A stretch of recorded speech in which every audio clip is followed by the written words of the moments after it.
상대방의 기분과 자존심을 짓밟는 의미 없는 언쟁은 하지 마라. 언쟁이 시작되면 상대는 원래보다 자기 관점을 더 고집하게 된다.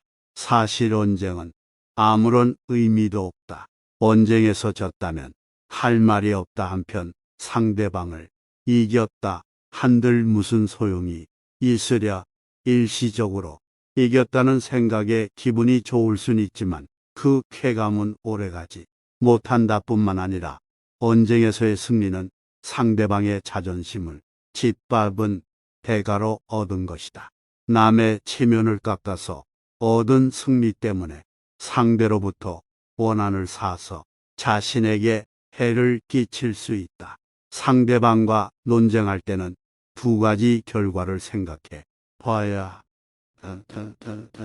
하나는 의미 없는 표면적 승리이고 또 하나는 상대방의 호감이다. 이 두 가지는 한꺼번에 얻을 수 없다.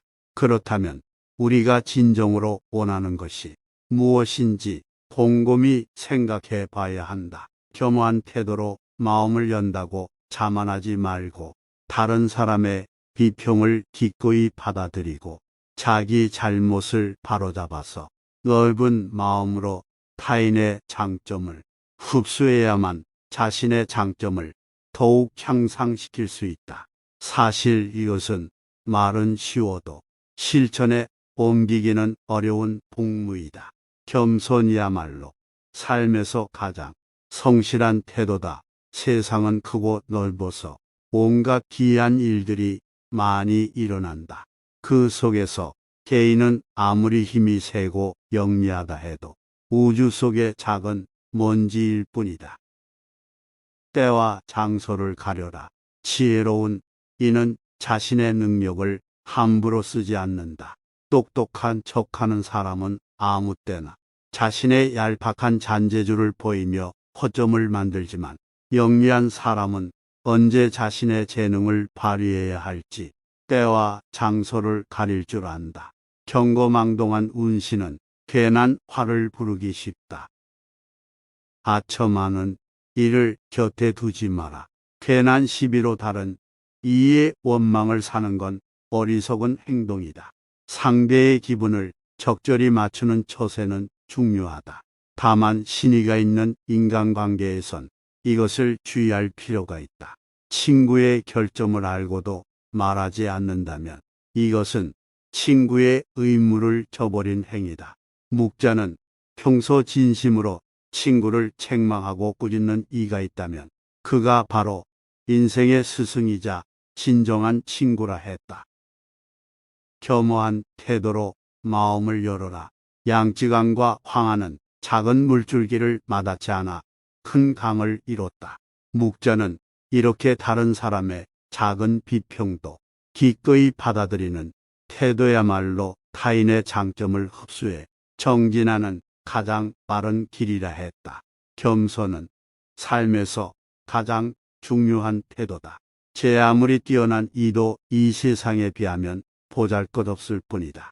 항상 낮은 자세로 정진해야 한다. 의미 없는 논쟁하지 마라. 말싸움을 하게 되면 누구나 고집부리기 마련이다. 사실 거기서 얻을 수 있는 건 아무것도 없음에도 자존심 때문에 쉽게 포기 못한다. 논쟁은 지면 기분 나쁘고 이기면 친구를 잃는다. 도대체 여기에 무슨 의미가 있을까? 상대방과 논쟁을 하고 싶을 땐 두 가지를 고려해라. 논쟁은 이겨도 의미 없다는 사실과 그것이 상대의 자존심을 짓밟아 얻은 것이란 걸 비워야 담을 수 있다.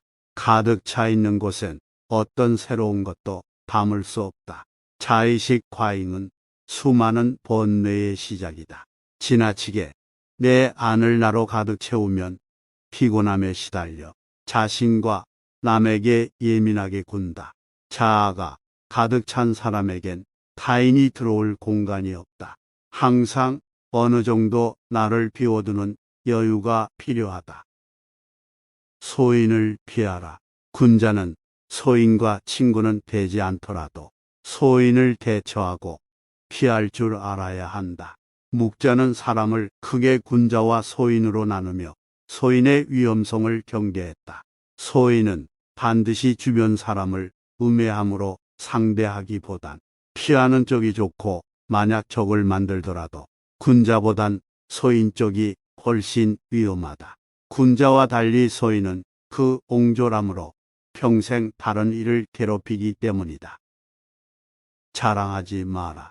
특별함을 추구하는 건 좋은 자세다. 하지만 그것이 과의 주의를 무시하면 그 모든 의미가 퇴색된다.